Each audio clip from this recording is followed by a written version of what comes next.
There are certain things most of us seem pretty certain about, things like our concept of gravity, that freedom is a good thing, and of course, that the sky is blue.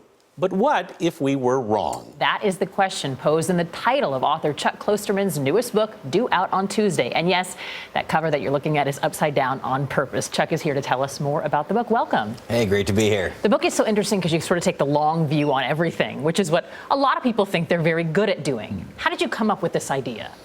Well, it was kind of a combination of things. I was thinking about sort of things that had happened in the scientific community in the 1500s and 1600s and 1700s, and how very often there would be a pre-existing belief.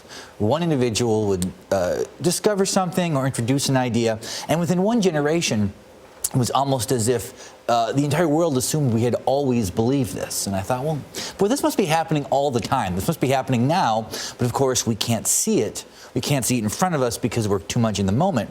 Then at the same time, I was reading about Moby Dick. I wasn't actually reading Moby Dick, but I was reading about it and how Herman Melville had written this and kind of thought it would be his defining work and, you know, it would be like his masterpiece. And then it got mixed reviews and nobody really bought it and it ruined his life and he died. And it wasn't until after World War I that people were like, this is the book, you know, this is the, you know, the great American novel. So I was like, well, that must be happening too. I mean, the first thing is objective knowledge and the second thing is kind of subjective opinion. But in both cases, it's almost as if our day-to-day sense of reality doesn't really have a bearing on how it is viewed historically. Right. So I tried to look at the present tense using sort of the ideology and the philosophy and the criteria we use when we think about the distant past and kind of applied it to what was happening now. Right. You came across a book written in 1980 called The Book of Predictions, and it got some things right, but what was interesting was what it got wrong. Well, and what's interesting about this book, there had been a very popular series of books called The Book of Lists, and the people who made those books also made a Book of Predictions, where they would talk to futurists, also psychics, a whole strange collection of people,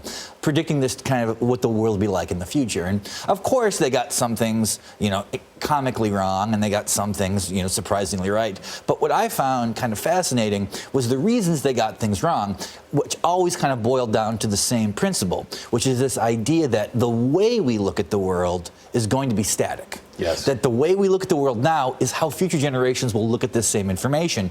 And the history of ideas suggests the opposite. The history of ideas suggests that the way we view the world is constantly evolving. So in order to think about the future, the first thing you need to do is sort of visualize how people people who are not yet born will kind of look at society and what will they value and what will they think is kind of central to the experience of being alive. And that, of course, is impossible, but that's what I'm trying to do. Well, you know, I think you have one really tangible example in the book, and that is football. I thought it was so interesting how you basically said 10 years from now, if someone had said football may not exist, everyone would think they're nuts because it is the most popular sport. And now we are starting to see this sort of decline.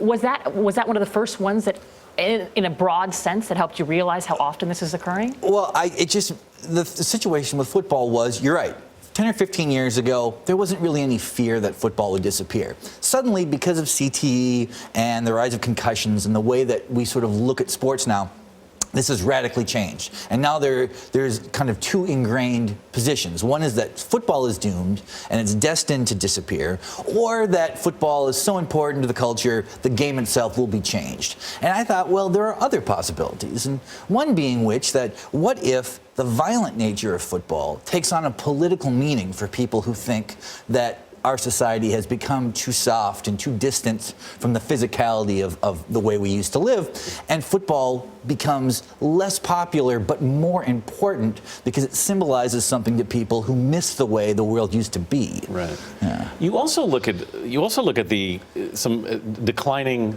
musical genres and how they end up becoming remembered and how that often boils down to like a single figure. Yeah, the person I was using is sort of like John Philip Sousa now has become the complete representation of marching music. Like, marching music still exists. We hear it at college football games or on July 4th or whatever.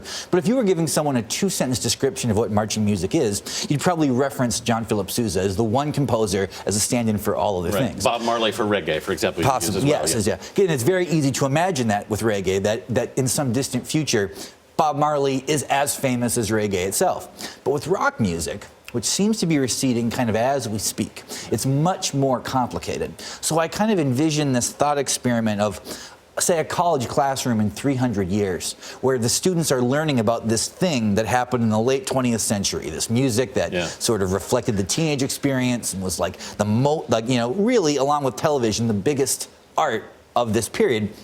And trying to describe to these people what it is, and they have no idea. They only have a vague sense of what it is.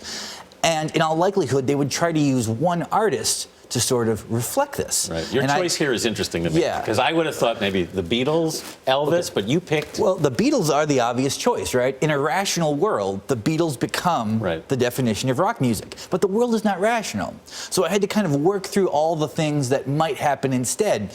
And what I kind of concluded as one possibility is that instead of one individual like Elvis or Dylan or even the Beatles just sort of being the person that we follow, that rock music as an idea kind of becomes a collection of tropes, like this is the way it sounds, this is the way people who make rock music acted, this is what they looked like. It was black music mainstreamed by white people, all of these qualities, and then they'll take these qualities and try to figure out who fits this kind of imaginary suit best, and that person seems to be Chuck Berry. It seems like if we get far enough away from rock music being part of our lives, he might be the best explanation for what it was like or what its intention was.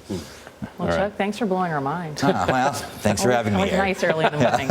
Again, his book, But What If We Are Wrong, is available next Tuesday, June 7th.